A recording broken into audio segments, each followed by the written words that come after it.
Oke, jadi jujur gue cukup jarang ya bahas kamera di video dedicated gini, kecuali kameranya menurut gue spesial dan gue rasa bakal cocok buat banyak orang. Nah, kamera yang satu ini bisa dibilang masuk di kriteria tadi ya, dan gue sendiri ngerasa andai aja kamera ini ada waktu zaman Besindotech baru mulai, pasti akan lebih mantap lagi kualitas videonya. Yes, ini dia Sony ZV-E10 Mark II.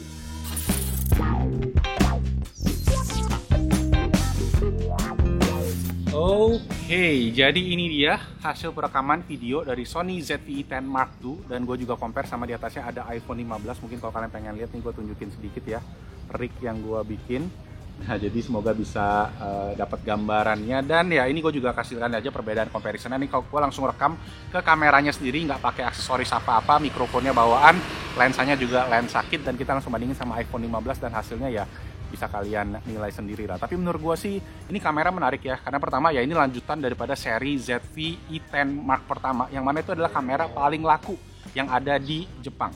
Dan gue sendiri paham kenapa kamera ini laku. Pastinya pertama karena ini kamera tuh gampang banget dipakainya ya, memang ditujukan untuk orang awam, bisa dibilang ya, yang ya jadi konten kreator sekarang gitu ya, karena kan konten kreator lagi demanding banget kan, lagi rame banget, lagi hype banget. Plus yang kedua adalah ini juga kamera harganya terjangkau ya, padahal kamera ini sendiri menggunakan sensor yang sama dengan kamera Sony yang lebih profesional, yang lebih mahal ya, terutama di lini A6000 yang APS-C sama yang FX Cinema Line gitu.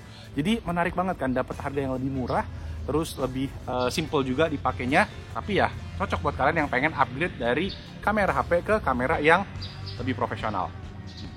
Ya, Sony ZV-E10 Mark II ini pakai sensor CMOS Exmor-R yang formatnya APS-C, resolusi 26 megapiksel, yang mana dipakai sama Sony FX30 yang kita juga punya buat podcast ya, dan ada seri A6700 yang mana gue sempat punya tapi kameranya kecurian di Eropa. Nah, cek di podcast episode 1 kalau kalian pengen tahu kenapa setelah nonton video ini. Intinya urusan sensor kita sama-sama sepakat bahwa sensor yang dipakai ini adalah capable banget buat urusan foto maupun video. Nah, kamera ini bisa record internal up to 4K 60 fps 10 bit ya, langsung di dalam kameranya. Jadi ini bisa dibilang upgrade utama dari seri ZV-E10 sebelumnya.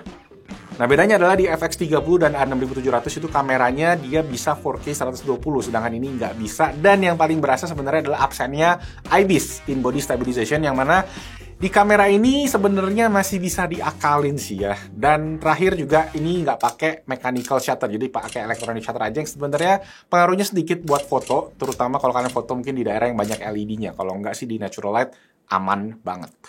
Oke, secara desain buat Mark II ini garis desainnya masih sama persisnya dengan seri ZV, terutama ZV lain yang kita juga pakai. Ini ada ZV-1 dan ZV-E1 ya. Gue lengkap cuma yang ZV-E1 Mark pertamanya aja, yang gue E10 Mark 1 yang gue nggak ada lagi karena gue jual ke Daniel. Nah, perbedaan yang paling kentara di sini adalah sekarang dia pakai baterai yang ukurannya gede ya, NP-FZ100 dari sebelumnya yang FW50. Jadi lebih awet pastinya, dan sekarang udah sama dengan seri-seri kamera Sony yang lainnya. Nah, mungkin yang belum terbiasa sama seri ZV-E10 bakalan kaget pas pertama kali pegang kamera ini, karena ini tuh enteng banget cuy, apalagi buat yang biasanya pakai kamera yang bodinya metal. Nah, body only kamera ini cuma di 292 gram aja, kayak berat HP ya, berat dikit lah ya. Enteng tetap, walaupun ya gitu build quality-nya tetap solid ya. Jadi materialnya sendiri memang plastik, tapi plastiknya yang plastik bagus, jadi di grip juga masih berasa cukup nyaman karena finishingnya itu grippy, terutama di bagian handle-nya ini. Cuma buat yang tangannya gede kayak gua, ya clinkingnya jadi rada-rada ngawang aja sih, mesti ditambahin sedikit gitu, mungkin di bawahnya pakai kayak cage tambahan. Nah, bodinya kecil tapi ports conditionnya bisa dibilang super lengkap. Ada port buat external mic sama USB Type-C di yang atasnya ini ya. Jadi bisa buat ngecas juga USB Type-C-nya, dan udah di-upgrade dari versi sebelumnya untuk versi webcam yang sebelumnya cuma streaming di 720p, sekarang udah bisa jadi 4K. Ya, jadi USB-C-nya nggak kaleng-kaleng dan width-nya udah gede di 5 gigabit per second. Di tengah ada SD card slot ya. Jadi udah nggak nempel sama baterainya lagi di bawah, cuma di samping aja langsung. Dan di bawahnya lagi ada port buat micro HDMI ya, dan juga ada port headphone buat monitoring. Dan lanjut ke bagian atas ada hot shoe, yang mana sekarang ini gue lagi temperin aksesoris ya, windscreen untuk nutupin dual capsule microphone internalnya. Yang mana kalau kita langsung pakai buat ngobrol ke kamera ini, kualitasnya juga udah bisa dibilang oke, dan juga LCD-nya ini udah bisa vari angle ya, jadi bisa diputer-puter, bisa ngadep belakang, bisa ngadep depan, fleksibel. Oke, untuk layout tombolnya sendiri sebenarnya kurang lebih mirip ya sama seri ZV lainnya yang hybrid ya. Jadi dia ada tombol video dan tombol foto yang kurang lebih gedenya sama. Oke, sekarang ngomongin interface-nya nih, kita nggak dapat joystick di sini, tapi kita dapat scrolling wheel dan juga bisa touchscreen ya. Dan bisa dibilang sekarang UI-nya Sony udah intuitif banget dan ya bisa kita atur juga. Terutama sekarang bisa buat vertikal cuy. Ya, jadi Sony udah ngakuin nih ya tren video vertikal. Yang mana bikin gua mikir nih, harusnya tripod manu juga sebenarnya udah bisa tambah satu ya di bagian bawah sini atau di bagian vertikalnya gitu kan. Jadi biar lebih fleksibel. Nggak perlu pakai L-plate. Karena kan ini kamera compact ya, harusnya produsen juga desainnya biar tetap compact, nggak perlu tambah-tambah ya plate gitu-gitu lagi. Semoga masukan biar Sony dengerin ya buat di next kameranya. Walaupun gua tahu di kamera yang FX sudah ada sih. Lanjut, kalau kalian beli sepaket sama lensa kitnya, ini kalian bakal dapetin lensa 1650 ya. Ini OSS 2 yang setara dengan 2475 di full frame. Aperture-nya memang variabel ya, 3,5 sampai 5,6. Yang personally menurut gua udah lumayan banget buat starter kit, buat kalian memulai ya. Karena kalau kita ngeliat harganya sendiri, sebenarnya body only sama yang sama kit lens itu bedanya dikit ya, sekitar 2 juta rupiah. Jadi sayang aja, mending sekalian ambil sih menurut gua. Karena ya kalau kalian beli lensa lagi di luar, bisa-bisa harganya naik tinggi gitu. Dan sebenarnya dari segi kualitas dari menurut gua udah oke banget buat harganya ya. Apalagi kalau keperluan kalian cuma sekedar bikin video kayak gini, talking head, pakai tripod, ini udah aman banget. Nah, sekarang kita masuk ke bagian performance dari kameranya ya, terutama di bagian video, di mana ini adalah strong powernya si ZV series. Kamera ini bisa record sampai 4K yang oversampling. Jadi aslinya tuh dia 5,6K di kompres jadi 4K yang mana gambarnya jadi lebih tajam. Tapi ada crop factor juga yang tipis kalau kita naikin dari FPS-nya ke 30 ke 60 dan akan ada cropping lagi kalau kalian hidupin stabilisasi elektroniknya. Nah, crop factor-nya sendiri di 1,33. Jadi kalau kalian mau dapetin footage yang paling wide dan crispy, itu stay di 4K, 24 dan 30p aja. Kalau terutama buat talking head yang kalau kalian pakai tripod. Oke, satu hal yang perlu dicatat lagi dari kamera ini adalah stabilisasi. Karena si sensornya tidak memiliki in-body image stabilization. Yang ada itu AIS, Electronic Image Stabilization. Tapi lensanya sendiri ini juga ada OSS-nya. Jadi ya kurang lebih intinya IBIS-nya yang nggak ada. Dan ini kita coba bandingin ya, 3 hasil kalau kalian pakai sambil jalan dan stabilisasinya nggak ada.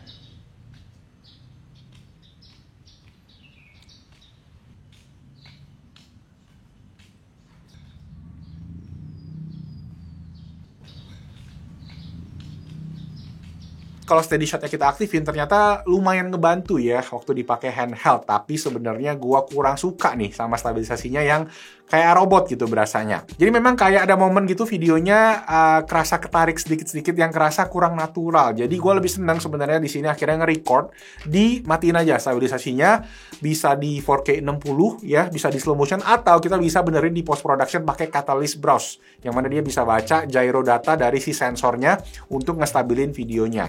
Ya, akan ada sedikit cropping juga setelah stabilisasi di software, jadi bisa diatur lah kadarnya. Makanya enaknya nge-record waktu steady shot-nya mati, biar nggak kena crop, atau ya pakai 4K 60 di slow motionin ke 30 aja, 50% gitu.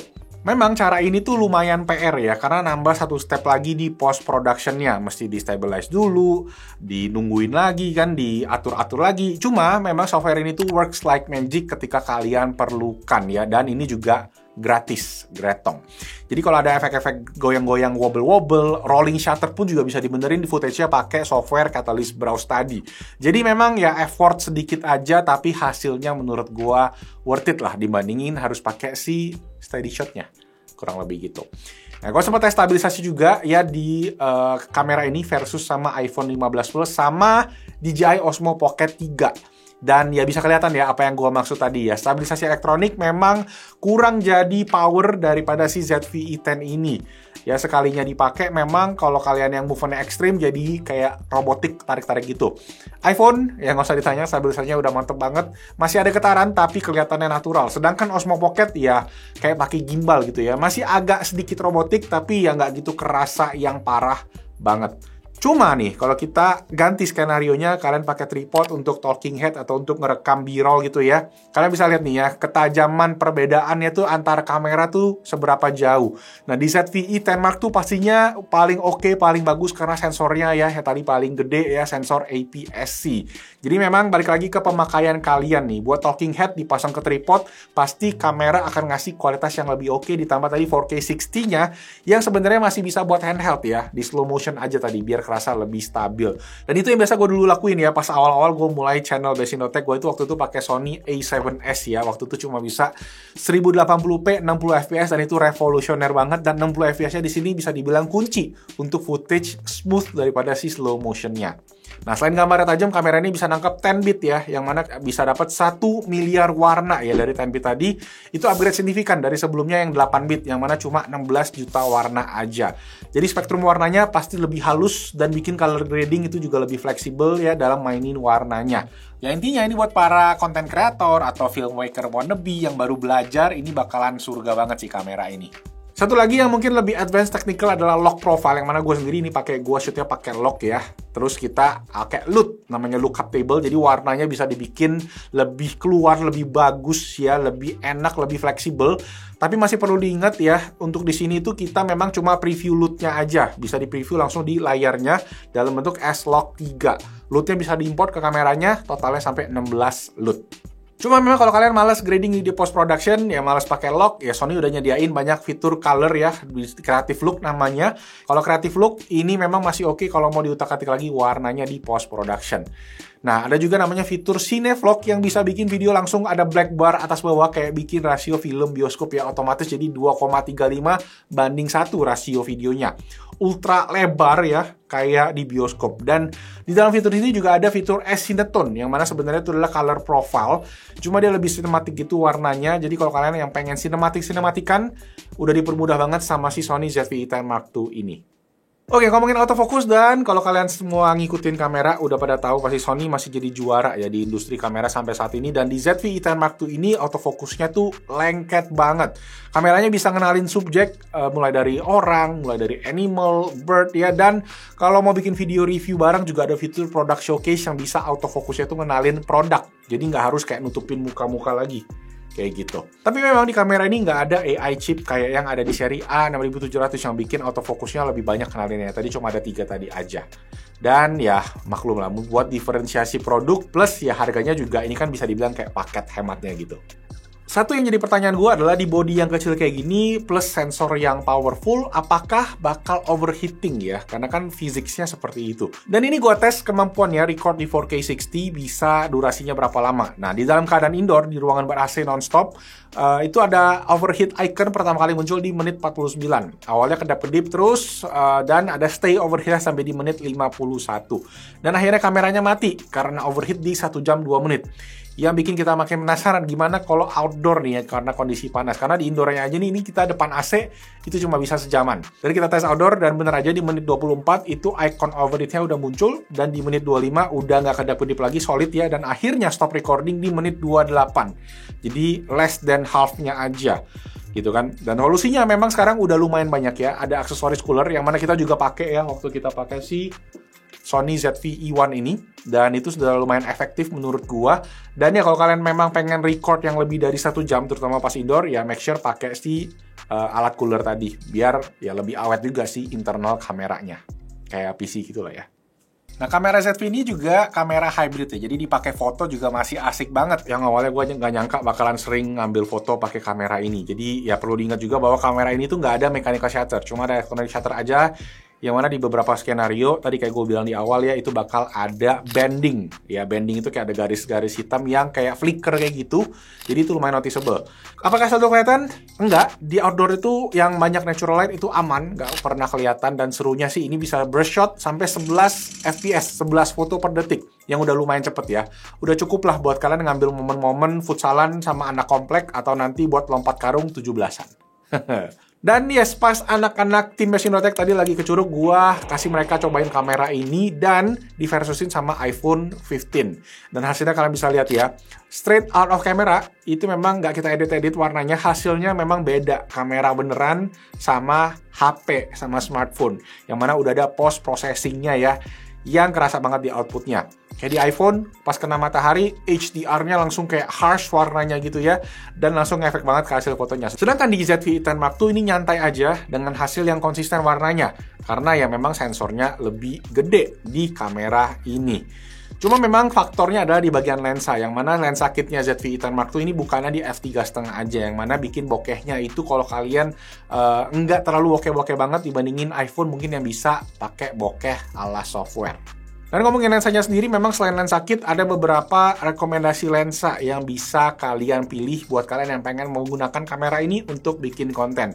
Pertama, kalau kalian yang pengen vlogging, make sure lensanya itu ada OSS alias Optical Steady Shot ya, biar mengkompensasi absennya IBIS di kamera ini. Lensa kit bawaannya sebenarnya udah terbilang oke, super compact, cuma memang agak ngezoom aja ya.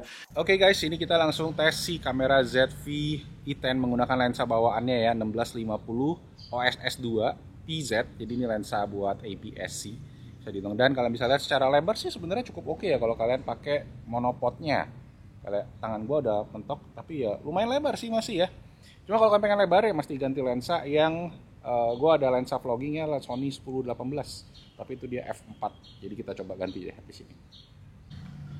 Boom. Nah ini yang lebar banget, jadi kalau kalian mau vlogging ya pastinya akan lebih mantep kan kalau langsung ke lensa yang vlogging, dan kalian juga bisa kalau mau close up juga bisa zoom, dan ini paling close upnya ya, jadi asik banget. 4K 60 ya, bisa slow motion kayak gini, dan ya langsung jadi setup vlogging yang kualitasnya pasti lebih oke dibandingin kamera HP.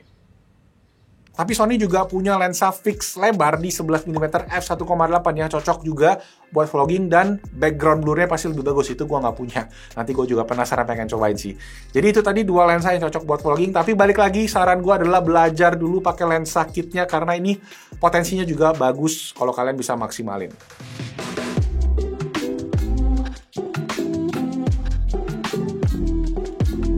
So ya, kita masuk ke kesimpulan. Jadi kamera ini tuh buat siapa? Sebenarnya Sony udah cukup jelas ya ngediferensiasiin kamera antara ZV, antara Alpha, antara FX.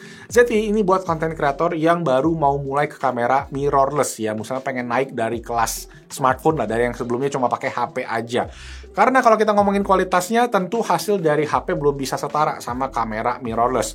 Nah, buat vlogger yang memang butuh kamera yang enak dibawa-bawa kemana-mana, bisa record 4K, bisa di slow mo, cinematic tipis-tipis, lensanya bisa diganti-ganti, bisa kasih look yang macem-macem ya. E-mount Sony itu punya pilihan yang paling populer, bisa dibilang banyak banget pilihannya. Jadi ya bisa dibilang ini kamera yang cocok banget buat konten kreator yang pengen naik kelas. Oke, jadi itu aja review gue buat Sony ZV-E10 Mark II dari Best-in-Tech. Like videonya kalau kalian suka, dan share juga ke teman-teman yang lagi nyari rekomendasi kamera yang pengen jadi konten kreator, yang pengen naik kelas dari sebelumnya pakai HP doang ya. Ya ini bisa jadi pilihan yang oke. Itu aja. Thank you so much yang udah nonton. Nama gue Alvin. I'll see you guys on the next video. Ciao. ZV-E10 ini buat kamera kedua lah kalau buat YouTube channel yang udah established gitu. Bisa juga 4K 60 boy.